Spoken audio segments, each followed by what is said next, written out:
The Minister of Health joins us now to shed some light on some of the items highlighted in the report. Professor Isaac Adeole, thank you for coming on this morning. Thank you. Good morning. Well, let's start off with that because a lot of people were shocked when they heard that you disowned the budget. In fact, you said rats, doctored budgets, and phraseologies that many thought, whoa, how can that be? And the same party, the National Assembly, what happened? Well, thank you so much for inviting me to your studio.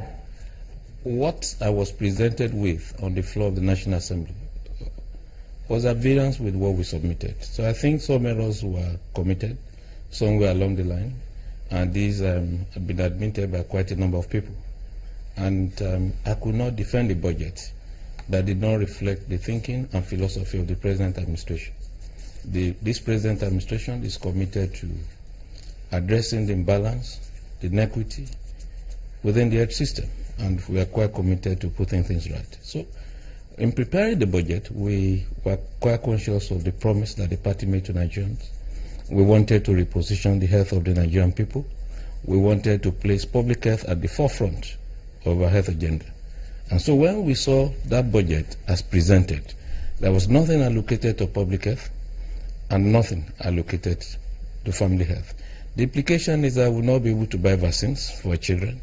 The implication is that we will not be able to procure antiretroviral drugs, which we have failed to buy for the last 3 years. So this was of really huge significance to us as a ministry, and we could not really reconcile ourselves with what was in that budget, and therefore we raised some objections.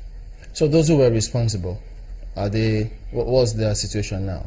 Well, it will be difficult to really determine those who were responsible, but certainly some individuals were. And since we could not identify them, we also believe that they could not be Nigerians. That's why we liken them to rats. How could they be Nigerians? Because, I mean, when you prepare the budget, there are processes that it goes through. So is it that difficult for us to backtrack and find out at what stage could it have been doctored before it got to the National Assembly? You could appreciate the no-nonsense posture of Mr. President. He promised that those who did it would be identified and flushed out of the system. And I'm sure that is ongoing. But for us as a ministry, we could not identify where any Nigerian will not recognize the importance of vaccines to a nation's health system. Vaccines are necessities to prevent vaccine-preventable illnesses. And we also know the economic importance of vaccines. For each dollar that you invest in vaccines, you get a return of about $16. You avoid vaccine-preventable illnesses, you prolong the life of our children, you reduce hospitalization of children, and you produce a healthy nation. So nobody in his or her right senses will work against vaccines. You know, for those people living with the virus, talking about HIV, if you say for almost 2 years there's not been budget for vaccines, for antiretroviral medication, what's the situation like at the moment? Well, the real matter is that for many years we relied extensively on support from the United States government. And we must appreciate the government and people of the United States for supporting the war against HIV. They funded it exclusively. And for quite a number of years, we made little or no significant input into the funding. And over the years, we can't really complain. U.S. government has started a process of gradual withdrawal of the funding. This is expected. They funded it for about 16 years. And they're now withdrawing. Nigerians signed a memorandum of understanding that will take over the funding in a progressive fashion. And this is there to really happen in a major way. But what we're committed to doing as an administration is to get ourselves into the system, buy drugs for Nigeria, particularly at a time when we are signatory to an understanding that will eliminate HIV by 2030. You know, you just you just told us now that the United States government is making gradual withdrawal of this funding for antiretroviral. What are we doing to bridge that gap? Well, that's where I was heading to. That we committed to now to putting an naira into this business, increasing funding and getting better commitment. And that's why, for the first time in about 3 years, we're recommending funding for antiretroviral medication. Not just antiretroviral medication, we're also recommending funding for procurement of test kits. We cannot put you on antiretroviral therapy if you are not confirmed to be HIV positive. So we are part of an initiative called 90-90-90. Between now and 2020, we plan to test 90% of Nigerians. We plan to ensure that 90% of those tested who are positive are placed on antiretroviral, and that 90% of those on antiretroviral therapy should also achieve viral suppression. Viral suppression technically implies that you are cured in court.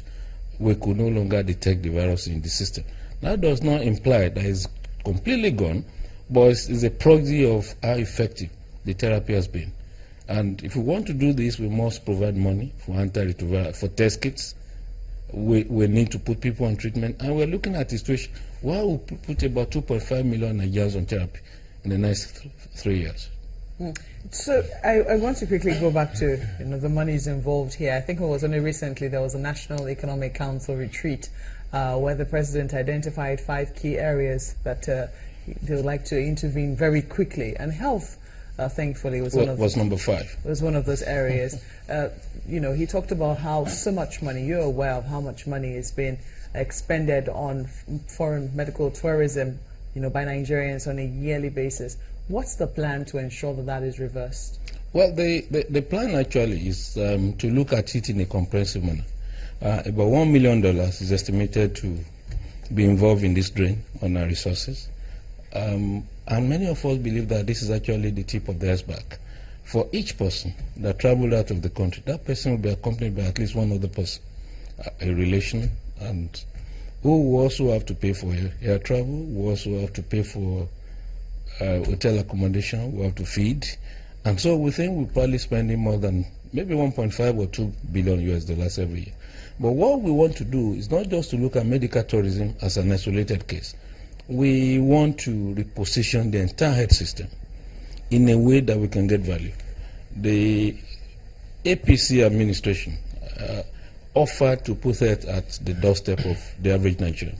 Specifically, we are looking at a situation where every Nigerian will be able to access health within 5-kilometer radius.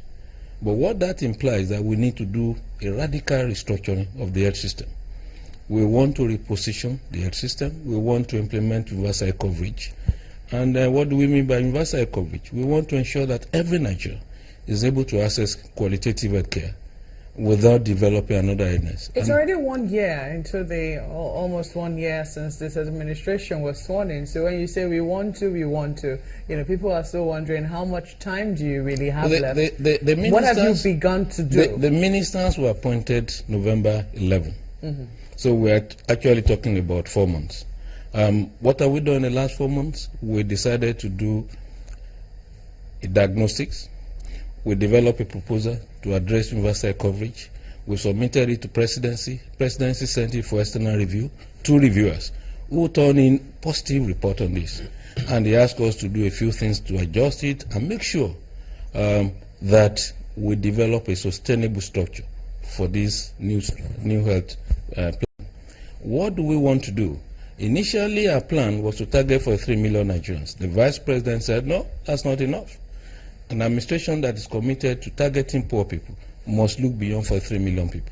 If you look at the World Bank indicators, about 80 to 100 million Nigerians are classified as poor. So a health system that will be pro-poor should target about 100 million people. So what's the plan for the poor? We went back to the drawing board and came up with this concept of one primary care system per political ward. The political ward comprises of 10,000 people. So when we target 10,000 PHCs, we're looking at 100 million people. So what we plan to do is to target 100 million Nigerians who are poor. Is the primary healthcare system still, is it under the purview of the Ministry of Health? It is not under the purview of the Federal Ministry of Health, but the Health Act gives us the authority to intervene on health matters. We're in charge of policy. So we can naturally, through the auspices of the National Council on Health, put the policy framework into position. And at the last National Council on Health meeting in Sokoto, this was endorsed. So we're going to go the entire route to ensure that we revitalize primary care system, we develop a robust referral system, and revitalize the tertiary system. How do you plan to do the one for the primary health care? Are you building facilities or No, hiring? in fact, there are about 30,000 PACs in the country, but only 20% of them are functional. So what we want to do is we set up a team to map the PACs across the country, and we want to identify one per political ward. Where we have a ward without PAC, we'll build one. Where it's been destroyed, say in the northeast, we rebuild. Where there are more than 3, 4, we make sure one is working. And what do we mean by say is working? We want to ensure 24/7 service. We want to target essential healthcare to our people. We want to target antenatal care. We want to target delivery. We want to ensure that we take care of malaria, which attracts about 60% of clinic attendance. We want to make sure that we vaccinate our children. So all these bases will be put there. And each of these revitalized places will have a borehole. We'll have solar to make sure that we can store the vaccines and provide energy.